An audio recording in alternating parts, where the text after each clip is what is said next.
Salut, break right. Fair plan.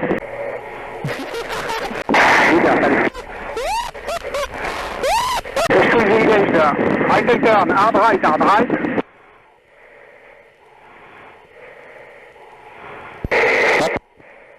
Bonjour à tous, j'espère que vous allez bien. Aujourd'hui, je vais vous parler de mon type de mission préférée, la mission de jump. Alors la mission de jump, ça consistait en quoi? Ça consistait à faire décoller des avions qui devaient faire un vol d'AI, d'Air Interdiction, un vol de bombardement depuis, principalement la basse altitude.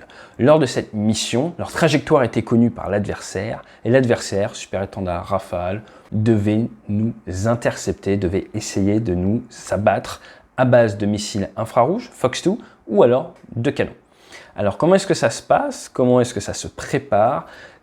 Quelles sont un peu les coulisses de ce type de mission qui malheureusement je crois ne se fait plus trop maintenant avec les nouveaux missiles, les nouveaux radars, toutes ces choses-là, c'est un peu old school, c'est un peu désuet, mais c'était une excellente école pour apprendre à regarder dehors, excellente école pour apprendre à se défendre à basse altitude, excellente école pour anticiper, bref, pour être un bon chasseur. Avant, vérifié. Radar, vérifié. Détecteur mitrailleuse, vérifié. Réacteur droit, vérifié. Réacteur gauche, vérifié. Vérifié arrivée d'air et de carburant. Arrivée d'air, carburant, vérifié. Allons-y, dépêchons. Système de communication, vérifié. Moyen de pressurisation allumé. Tout est ouvert, allons-y.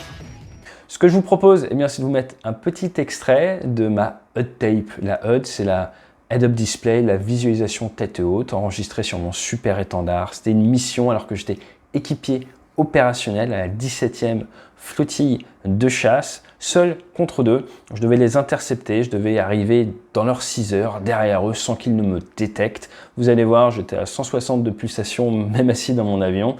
Et une fois que j'arrive à me glisser derrière eux, j'étais assez heureux.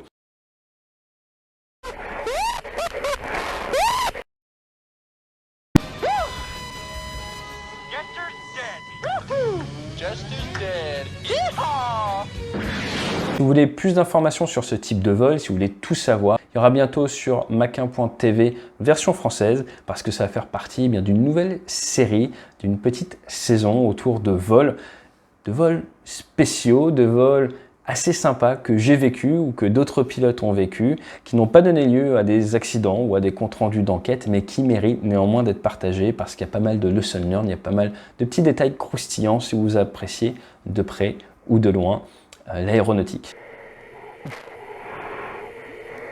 City 0 for info. That's command. Hello, good copy.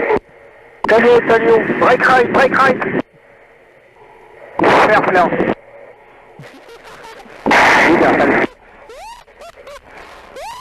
Just to engage there. Right turn, hard right.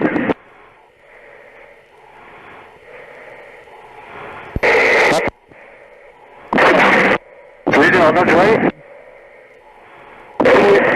Just to engage there.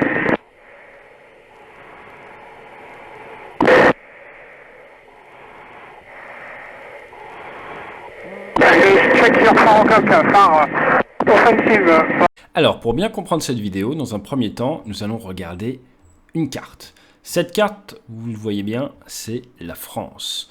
Et dans le bout du Finistère Nord, vous connaissez Brest, il y a Morlaix, devise de la ville de Morlaix. Je vous laisse chercher. Allez, je vous aide. S'il t'attaque, Morlaix. Oui, c'est pas drôle, mais c'est comme ça. Il y a la base de Landivisio. Alors la base de Landivisio, je vous en parlerai en temps voulu, je crois que ça date de 68. C'est une base, vous voyez, elle est floutée. Il y a une seule piste, elle est orientée en gros est-ouest. Et comme vous pouvez le voir, vous avez ici la piste de Guipava, la piste de Brest. Les deux sont pas bien loin, pas bien différentes, il faut se méfier. Donc ici, vous avez la piste. Là, c'est le taxiway et là, vous avez les parkings et je n'en dis pas plus, je n'ai rien inventé, là, c'est assez facile. Donc, vous avez des décollages d'avions de chasse d'ici qui ensuite vont généralement partir par le sud pour aller vers un point de sortie et à partir de là, vous êtes en vol basse altitude et avec les superbes étendards, comme on disait, vous allez généralement faire ce qu'on appelle le tour de Rennes. Donc, avec le pétrole disponible pour un départ de Landivisio, vous alliez partir comme ça et vous alliez à basse altitude, 420 nœuds, environ 800 km/h, 150 mètres du sol, en patrouille de 2 ou de 4, faire un vol tactique où vous alliez devoir attaquer différentes cibles. Donc une cible, qu'est-ce que ça pourrait être par exemple? Eh bien on va voir. Zoomons sur ce petit village, qu'est-ce qui pourrait être intéressant? Eh bien, nous pourrions dire par exemple qu'ici, il y a des dossiers d'objectifs sur cette zone industrielle et que dans le cadre de la mission, au niveau de ce bâtiment-là, il y a une fabrique de IED, donc de tout ce qui est explosif qui pourrait être utilisé contre les troupes de la coalition. Donc il faut faire une frappe avec des bombes de 250 kg sur ce bâtiment. Mais en plus, eh bien, du côté de Rennes, de l'autre côté, par là, il y a un autre lieu, hop, au hasard, par ici, voilà, il y a un autre lieu ici où ils ont probablement, voilà, par là, ici, ils ont probablement des gros véhicules. Et donc, on nous demande de faire une reconnaissance pour voir s'il y a des véhicules de chantier sur cette carrière. Et si oui, il faut les traiter. Donc voilà, vous partez avec 2 ou 4 avions, il va falloir faire ça. Mais vous êtes dans un espace aérien qui est contesté. Il y a des avions de chasse d'ancienne génération chez les adversaires, des avions de chasse qui ont une technologie de missile Fox 2, comme on dit, donc plutôt d'une interception à vue avec du tir à courte portée, soit missile infrarouge, comme le Magic 2, qu'emportait le superbe étendard. Je dis superbe, mais c'est super étendard, soit du canon. Et à partir de là, vous partez avec des missiles d'autodéfense. Donc vous avez 1 ou 2 Magic 2 fictifs, vous avez vos canons, vous avez des bombes de 250 kg. Et vous allez devoir faire votre vol en basse altitude, exactement comme les Jaguars lors de la première guerre du Golfe, en ayant le risque de vous faire tomber dessus par la chasse adverse. Donc c'est un type d'aviation, si on peut dire, de la première ou seconde guerre mondiale. Vous n'avez pas de contrôleur aérien à ce moment-là, des fois on en a, mais là sur ces vols d'entraînement, encore une fois c'est de l'entraînement, c'est pour développer l'airmanship, vos capacités de prise de décision, vos capacités d'attaque, le tout dans un environnement très saturant, vous allez être challengé. Si vous êtes l'intercepteur, et moi c'est mon cas dans ce vol du jour, vous partez en connaissant exactement la trajectoire que l'adversaire va suivre. Pourquoi? Parce que votre radar ne sera pas utilisé en basse altitude et vous n'avez aucun contrôleur pour vous guider. Donc les personnes qui vont vous guider, en fait, c'est la patrouille qui va se faire attaquer. Ils vont avoir des points de référence et régulièrement, à ces points de référence, ils vont vous dire on vient de passer tel point de référence ou on passe tel point de référence. Et vous, grâce à ça, vous allez pouvoir construire une navigation et des runs d'attaque, des zones où vous allez leur tomber dessus et les attaquer, essayer de les surprendre, essayer de leur tomber dans les 6 heures, arriver derrière eux pour prendre un tir. Donc il va falloir que l'adversaire regarde bien dehors, il va falloir être malin, mais également il va falloir être discipliné, parce que lorsque nous sommes proches les uns des autres, il faut être étagé, chacun à son altitude, de manière à éviter tout conflit. Une fois que vous voyez tous les appareils ennemis, vous pouvez vous mettre à la même altitude. Donc nous allons regarder un petit peu cette vidéo, et après derrière, je vous la commente. Tri 0 for info. That's command. Hello, good copy. Talio, break right. Fair plan. Leader, just to engage there. Right turn, hard right.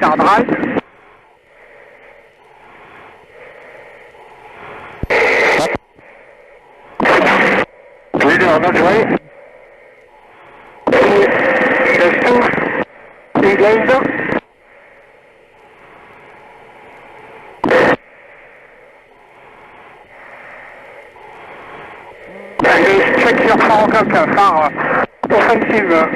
Très bien, donc nous allons reprendre un petit peu tout ça. Qu'est-ce que nous avons? 64 N5, nous sommes à 64 nautiques du point de navigation numéro 5.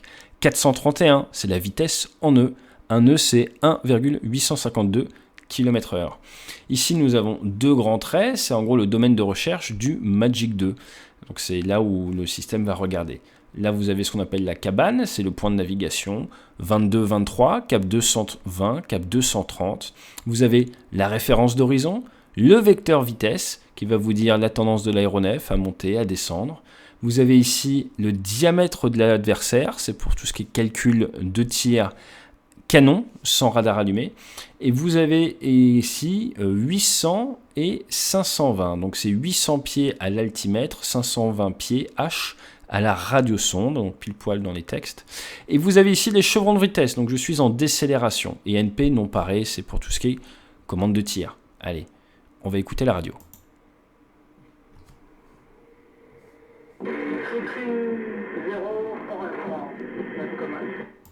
Tri 0, et je crois que c'est 415, fort, je suis pas sûr.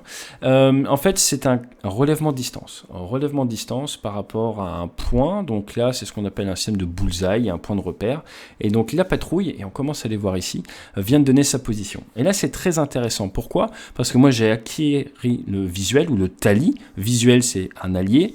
Taillot, c'est un adversaire. Blind, c'est que vous ne voyez plus un allié, et No Joy, c'est que vous ne voyez plus un adversaire. Et donc là, moi, je les ai détectés, et eux, à ce moment-là, je sais que leur charge de travail est assez élevée, parce que le leader de la patrouille est en train de donner sa position, donc il ne regarde probablement pas dehors. À ce moment-là, moi, j'arrive, et je commence à manœuvrer mon aéronef, de manière à pouvoir me placer dans leur 6 heures.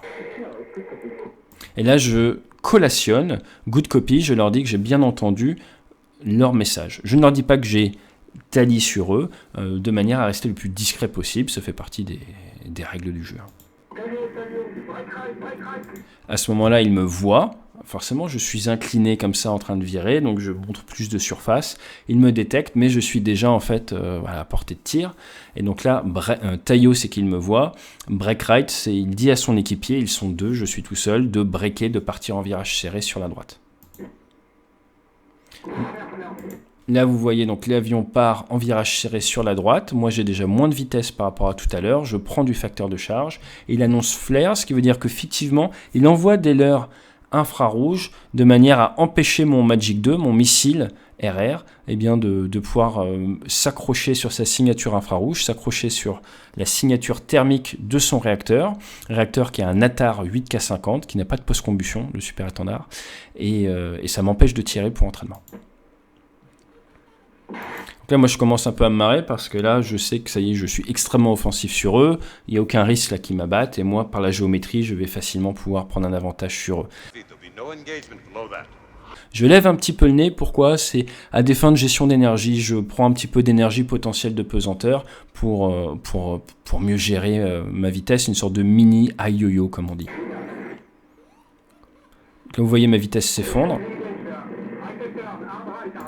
Et donc là, vous voyez le leader devant, l'équipier derrière. Ils sont en formation de manœuvre, environ 150 mètres. Il faut que je fasse attention. On a des vitesses minimum à basse altitude, mais en faisant ma petite géométrie, en levant un petit peu le nez, en faisant un petit peu de lag, comme on dit, en étant patient, je me suis retrouvé parfaitement dans leur control zone. Donc là, avec mes missiles, je peux facilement les abattre. Donc en fait, d'un point de vue peacetime, entraînement, l'exercice est terminé, j'ai réussi à les surprendre, j'ai les deux dans mon viseur, donc c'est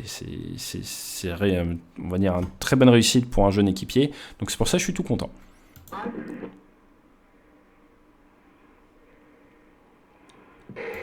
Donc là, je suis passé en viseur canon, et en haut à gauche, vous avez vu que j'ai appuyé sur ce qu'on appelait le microbe, donc j'ai mis en œuvre l'armement, donc fictivement, j'ai tiré canon. J'ai annoncé snap, ce qui veut dire que mes obus ont touché à un moment normalement l'adversaire, mais ce n'est pas valide pour le tuer. Il faut avoir fait 2 snaps, ou alors le suivre, l'avoir dans le réticule et pouvoir le suivre, faire ce qu'on appelle un peeper on tracking pour pouvoir annoncer qu'on a tué l'adversaire. Donc là, le leader est No Joy, c'est-à-dire que le leader ne me voit plus. Donc lose sight, lose the fight, c'est pas une situation d'avenir pour eux. C'est très dur de garder visuel sur un avion qui est pile poil derrière vous. Là, je suis sur l'équipier. Et là, dash 2 is blind, donc le 2 a perdu visuel de son leader.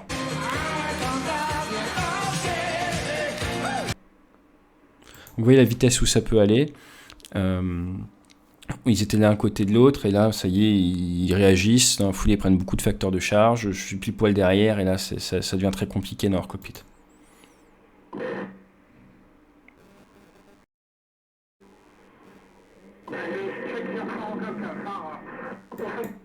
Donc là, ils commencent à se parler les uns les autres pour essayer de récupérer la situation awareness.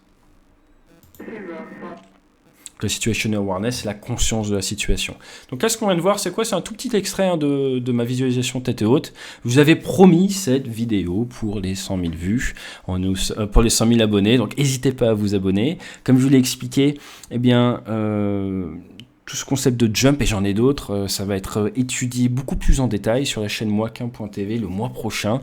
Donc je vous invite à aller faire un petit tour sur Maquin.tv, qui est la chaîne sur laquelle je suis éditorialiste, mais également coproducteur. On fait du contenu exclusif pour ça. Et je vais prendre le temps de vous expliquer un peu comment est-ce qu'on fonctionnait à l'ancienne, old school. Moi j'ai 800 heures de super étendard, vous expliquer un petit peu ce qu'est le super étendard, tout ça. Mon objectif aujourd'hui, c'était vraiment de vous faire partager un petit peu vraiment ce petit côté un peu chien fou qu'on peut avoir quand on est jeune équipier. Donc il faut faire très attention à la sécurité. Mais si vous posez cette question, est-ce que dans Top Gun, la joie de l'équipage un peu surjouée lors de ce combat aérien, eh bien là je pense que vous avez votre réponse, vous avez entendu mon excitation, et croyez-moi, j'étais vraiment à 160 pulsations par minute dans l'avion. Allez, je vous dis à très bientôt sur Maquin.tv pour ce type de contenu, mais surtout, eh bien, profitez bien des petites images de HUD, comme on dit, et vous allez voir, j'avais un rire un petit peu diabolique à l'époque. Allez, fly safe.